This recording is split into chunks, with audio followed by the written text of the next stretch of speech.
Stop it. Clinton Jaws, guys. Clinton Jaws, there's a website out there called clintonjaws.com, and if you're a retired member, get one of these at thegoldenbadge.com. You know what? I'm winging it. I am absolutely winging it, and it's going to show. It's going to show tonight. I am so bored. I don't know how to start these things sometimes, and I just want to start it. I don't know. I guess I'm just going to talk about how I feel.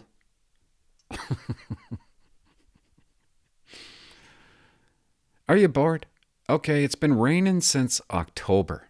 Last night, this is how boring it is, guys. This is how boring it is. So bored I am. I'm sitting upstairs, and me and the wife are watching TV, and I tell the wife she could put on whatever she wants. And she puts on the Kardashians. Not bad, right? That's kind of interesting for people to watch the Kardashians. But she put on the first episode of the Kardashians. So I'm sitting upstairs, and I have to watch the first episode of the Kardashians ever made, back in 1985. And while I'm watching it, my wife watches me to make sure that I'm watching the Kardashians. I'm looking at the TV right now, right? But she's looking at me like this, making sure that I'm looking at it and I'm not allowed to pick up my phone and look at my phone. And she kept on saying, "Are you watching? Can you believe it? Are you watching? You just got to watch us. Watch us. Look at this. Look at them. Look at them before. Can you believe what they look like before? Now look at them now." I'm just like, oh, I'm going out of my mind. And while I'm watching it, garbage. I'm watching this garbage. And she turns to me. And she tells me, she's not even watching it. She's looking at her phone. She goes, "Do you believe Val Kilmer? He looks so weird now with all the Botox that he got." I'm like, okay. So I'm watching Kardashians, listening to my wife. Google Val Kilmer. This is so stupid.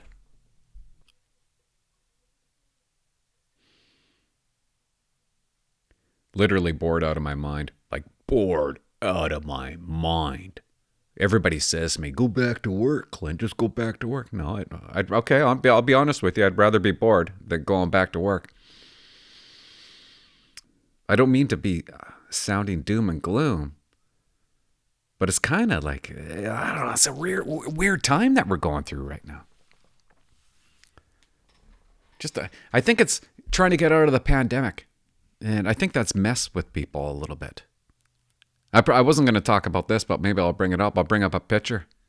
Okay, I'm on the Instagram, and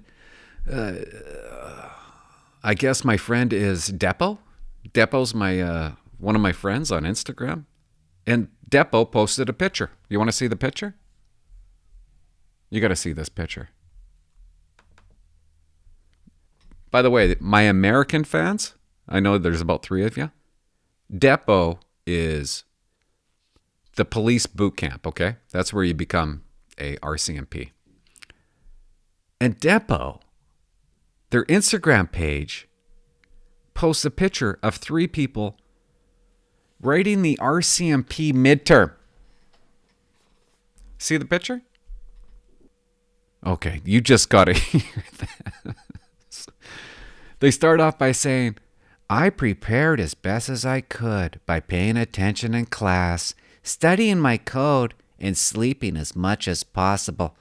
Do you think they're 8-year-olds? Why? Who's the lunatic writing this? I couldn't believe. "It's time for the midterms this week. Cadets need to show that they can apply what they have learned in applied science police services."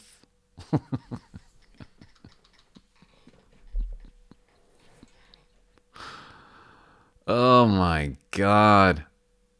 Why are they talking like that? Why are you talking like you're talking to 7-year-olds? "I prepared as best as I could Am I paying attention in class? Like, what is that? Studying my code and sleeping really good. And look at the members. They're wearing masks. They're wearing masks while they're writing their 2-hour midterm.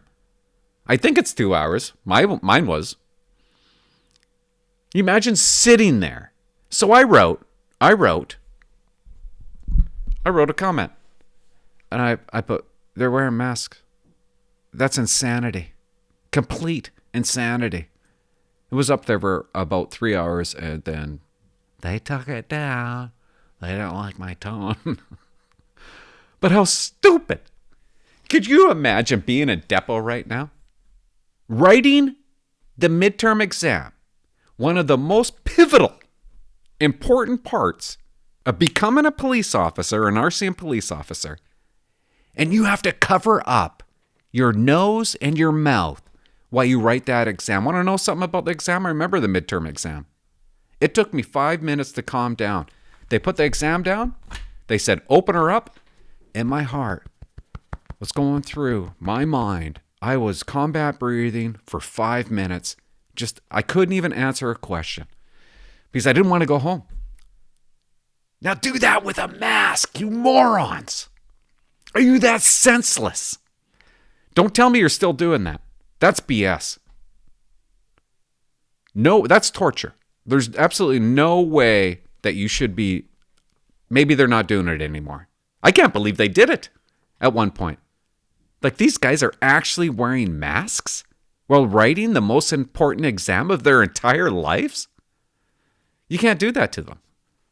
By the way, do you want to know how to ace the exam? I'll tell you. Most cadets set up their criminal code with tabs to refer to certain sections during the midterm. I did that. I had so many tabs in my criminal code that it was ridiculous. You know what?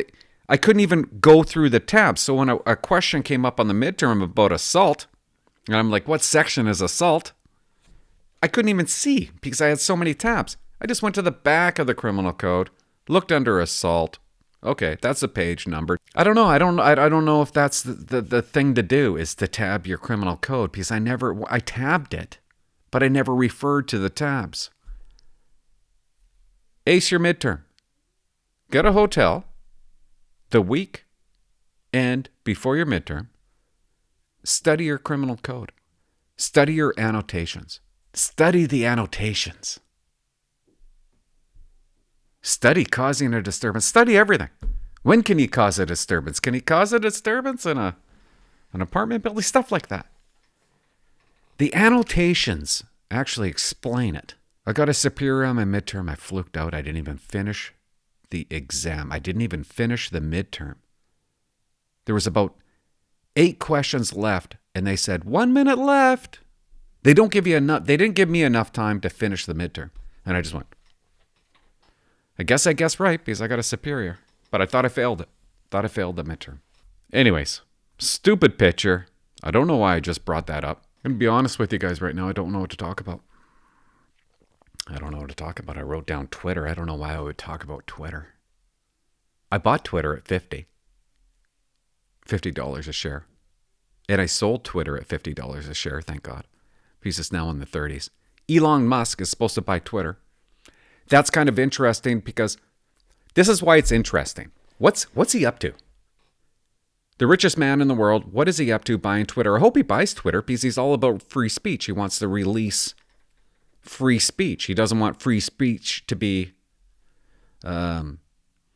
censored. So he comes out today and he goes, I don't know if I'm going to buy it now. Because apparently it looks like Twitter is filled with a bunch of bots, a bunch of fake accounts, like the accounts aren't real. Like Twitter doesn't really have as many customers as they say they do. And then I started thinking, was this Elon Musk's? Because he's upset with Twitter. He always has been for years. Was this his whole plan? Hey, you know what? I'm going to buy Twitter at $54 a share. I'm going to put a bid in. I'm They're going to accept the bid, and I'm going to pay like $50 billion for this thing. And then when I ask to look at the paperwork, I'm going to tell everybody in the world that Twitter doesn't even actually have that many customers. Because Twitter came out and said 5% of Twitter customers are fake. They're real. They're not real. They're fake accounts. And Elon Musk said, no, it might be 50%. It might be way more than that. And wouldn't that be something? I know I'm going off into Never Land right now, but I almost bought a place. And I looked at their paperwork. And I looked at how much they made on lottery tickets. I looked at how much they made on gas. Okay, it was a gas station. Okay, I almost bought a gas station. And after I looked at it, I said, no, I'm not buying that.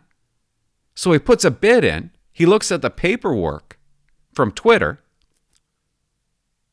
And he realizes, or maybe he always knew, you don't have this many customers. You're saying you have, let's just grab a number. You're saying you have 100,000 customers. But actually, it's possible that you only have 30,000 customers. Of course, you're not going to buy that company. Let's just stop talking about Twitter. I can't believe I just brought that up. That was terrible. I don't know. Sometimes I just like to come down and sit here and just like blab. Even though I know, well, I'm not doing it for you. Sometimes I don't do it for my YouTube channel. I do it because I'm bored. Have you been watching the Amber Heard and Johnny Depp trial? Who's going to win? Do you really want a winner?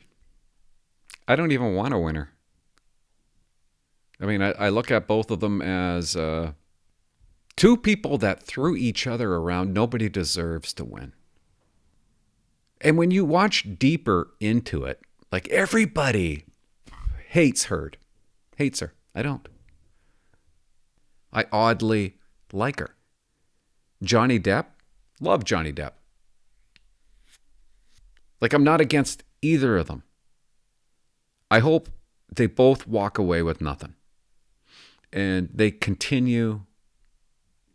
Why am I talking about this? I don't know, it's just what I do in life. This is what I watch. I hope they become successful after this. And I don't want to see anybody win or lose. I don't want to see anybody win. It's getting silly. I mean, you know they're both messed up. You know Amber Heard's messed up. And that kind of, when you see how badly somebody is messed up, you start to feel for them. That's deep, Clint. Well, it's truth. It's the truth. You feel bad for them. And you don't want them to fail. Okay, not my best stuff. I'll take a couple of calls. Then I got to go back upstairs and watch Kardashians too. Oh, God. It's almost summer, guys. But really, I mean, ridiculous. Why do we put up with it? Why do we put up with the weather? Should we not, strike the weather? Maybe it's time to... You know what's funny? I could go anywhere in the world. Our entire family could go anywhere in the world. But yet we allow ourselves to suffer from October to June? Just rain every day? Not even a sunny night? I can't even stain the deck. I can't even buy flowers. I can't do anything. That's kind of ridiculous how long it lasts for. But we put up with it. Why? I don't know. I think people are just zombies. You turn into a zombie. You're just like, another year gone. There goes another year. Oh, there's another year gone. Let's get through another year. Sometimes I said to my wife, why is it so early? I want it to be bedtime. Let's just get through the day. Sometimes days are so long and drawn out. Shouldn't be that way. How do you make it better? You know what? You know what though? When you do get a nice day, you're like, oh yeah, you appreciate that day so much. But I don't know. I don't mean to put you guys down. I'm just like, oh, let's take a call. I wanted to talk about Brenda Lucky, but I don't even want to get into it. Have you seen her at the Emergencies Act investigation that they're doing at the House of Commons? Priceless watching her. Just watching her. Do you guys want to see that? I'll show it next time if you want to see it. But just her trying to answer the questions. She's not even answering the questions. Somebody else is answering the questions for her. Maybe I will talk about it. I did a video like 2-3 years ago. I don't even know how long ago. I don't even know how long I've had this channel for.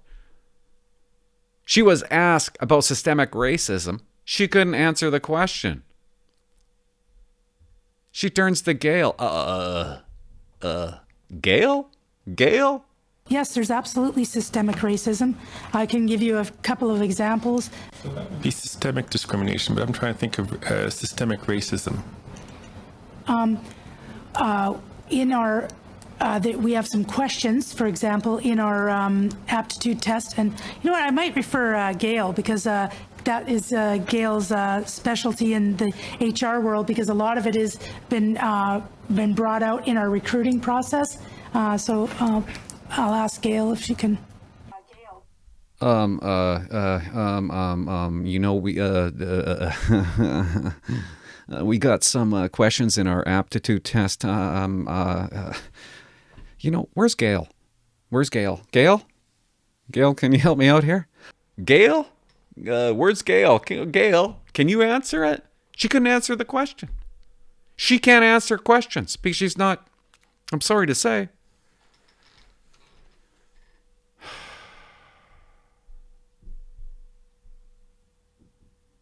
The one for the job? Is that the words I'm looking for? And then she's like getting interrogated about the Emergency Act. There's a dude sitting in the same room. They do the Zooms, which is gross. I don't know why she's actually not there, but they're asking her questions through Zoom. There's a guy in the room helping her out because she can't answer the question on her own. And he says, no. He answers the question for her. And then she goes, no. You found many weapons, machetes and so forth. Is this the first time in your police career that you discover weapons like that on site? No. No. No, okay. I mean, how sick is that? The world is weird, isn't it? When you really look at it and focus on it, you can't get more incompetent in that. But anyways, we just discard it. And maybe Pierre Poilievre will, he'll be in charge of hiring the next commissioner. And maybe you guys could get out of the funk that you're in. That would be great. Hey, Clint. It's, I think it's my second time calling. But hey guys, call the hotline 604-330-2512. Ask me anything. Make a statement about anything. And you know what? If you don't want me to air it, say at the end, don't air this. But just give me a call. I won't air it. If you say to me, I promise you, don't air this. What's up, dude? Anyway, I was watching your show. Channel? Today. And listening to people call in. You're really not the only one that, I don't know who else. I am the only one. What are you talking about? With podcasts that you watch, but I watch you, I watch Mike the Cop. How dare you? The Failure to Stop podcast. I watch the Poorly Made Police Memes podcast and all that stuff. They're all American. Sounds like you're advertising other podcasts. With podcasts that you watch, but I watch you, I watch Mike the Cop on the Failure to Stop podcast. Why didn't I call my YouTube channel Clint the Cop? Instead I say Clinton, like I'm over at my dad's house tonight. And he's like, Clinton Jaws. Like, that's what you're going to call it. I'm like, it's too late, Dad. I can't change it. Okay? There's so many names.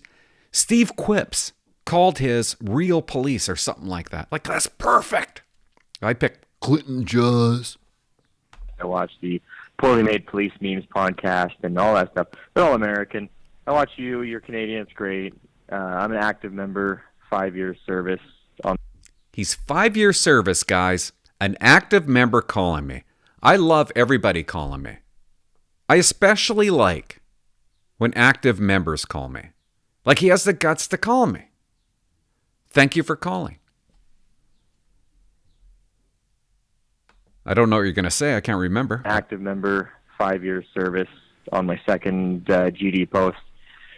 Want to know something about 5 years? Sharpest you will ever be. When I was 5 years, I was the sharpest. After 5 years, I became dumb. But you can tell in this guy's voice, like, he is motivated. You can tell that he's sharp. You can just tell. You can tell that, well, he's got... Soon the darkness will enter your mind. It'll come down. I'm not trying to be so dark. But soon you will.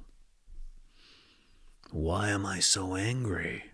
Just kidding. I'm kidding. Kind of. But it's possible that the devil will lay an egg on your soul and slowly creep in.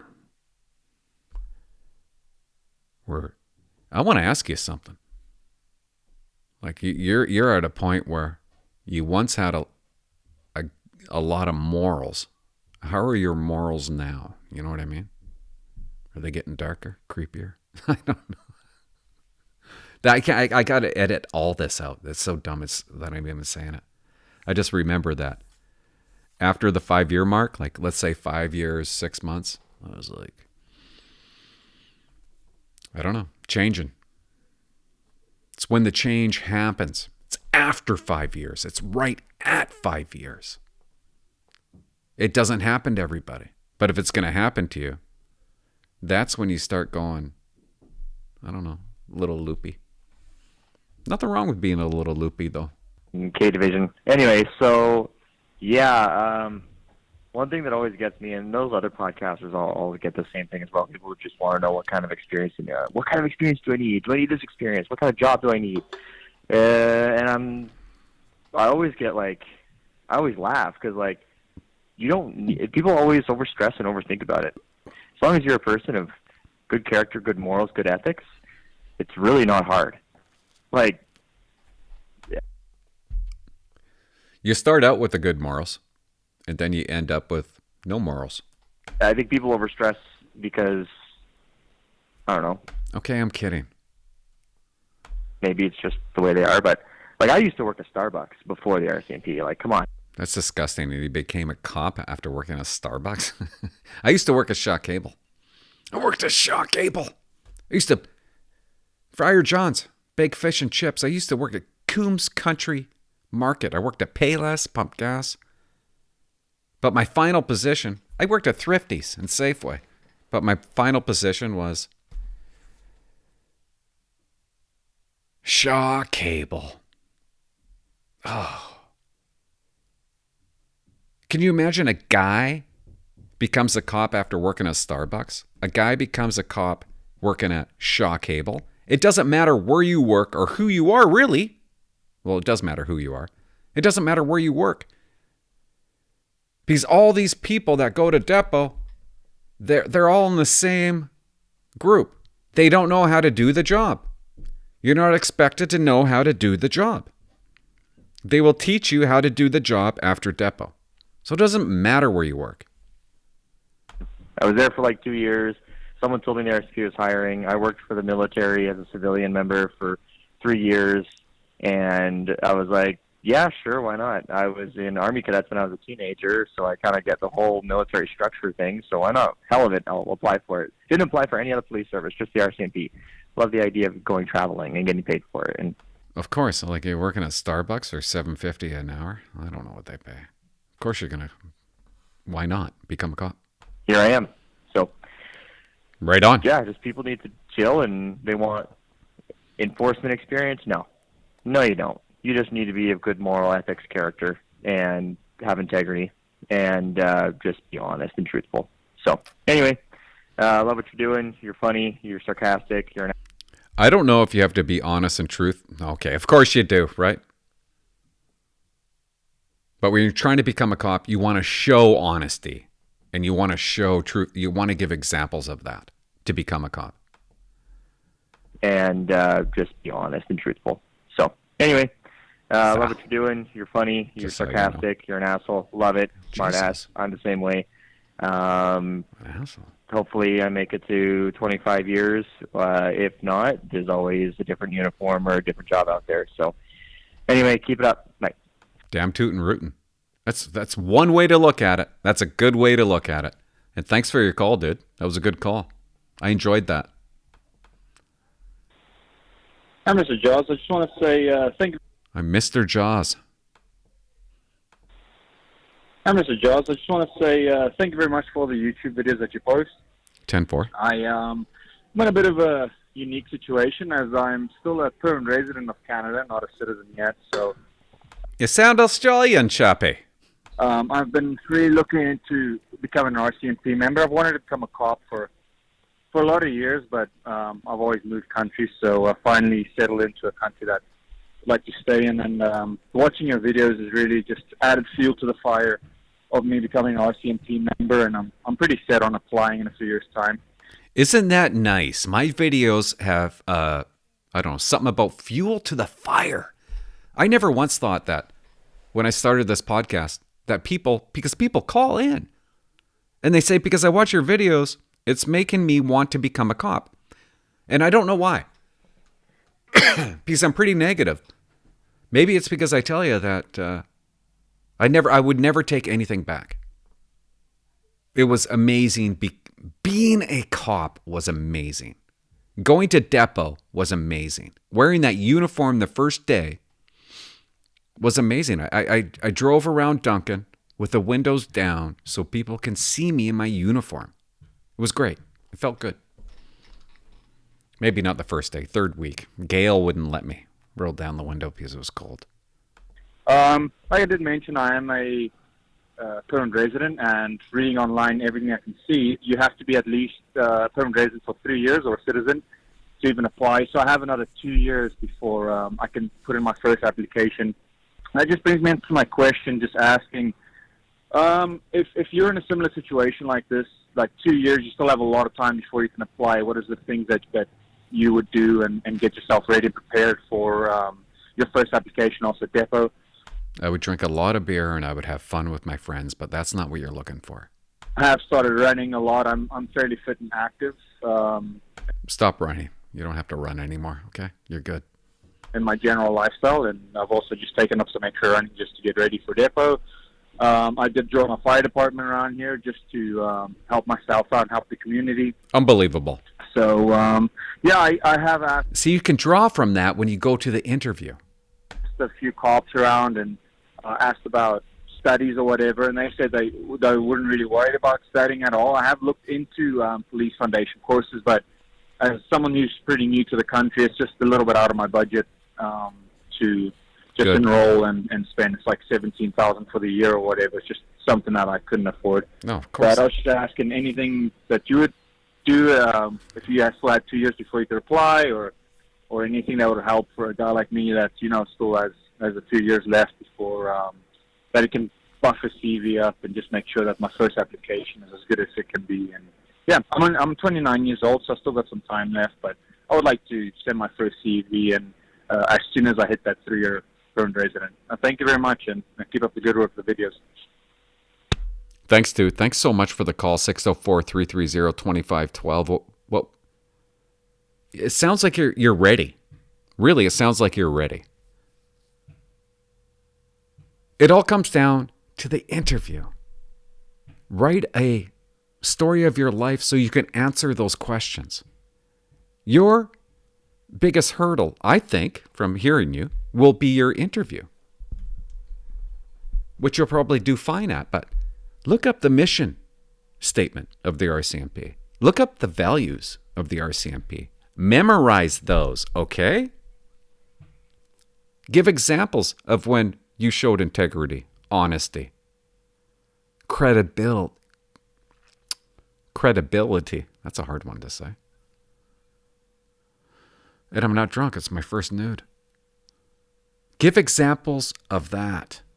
And whoa, you guys are probably thinking, well, what does that mean, Clint? What do you mean give example of honesty? How do you do that? Like, I'm not talking like, were you really messed up? Okay, yeah, I did a bunch of mushrooms and I hopped in the car, drank a bottle of vodka, drove away. I'm not talking about that. And I'll try to give an example, a fake example. Okay, here's a fake example. I lied in my life.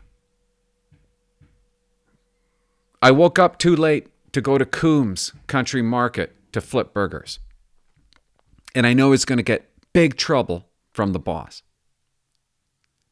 And when I got there, she said, "Why are you late?" And I said, "I had a flat tire." She goes, "Why are you late though?" I'll never forget it. I said, "I just told you because I had a flat tire." She goes, "Oh yeah, okay, you just said that. Okay, everything's fine then." But I lied. I didn't have a flat tire. Now let's turn that around. What if I would have said, because I just woke up late, like I slept in? Like, what if I just told the truth? They want to hear you give example of the truth. Show me how truthful and honest you are. Because what does that do? It adds to your credibility. Stuff like that.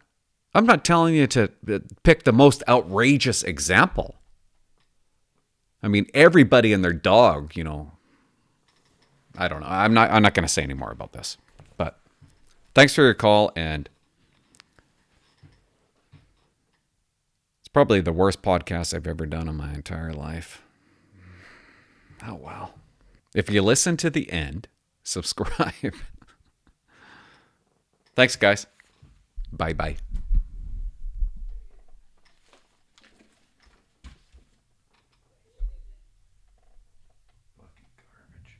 Garbage.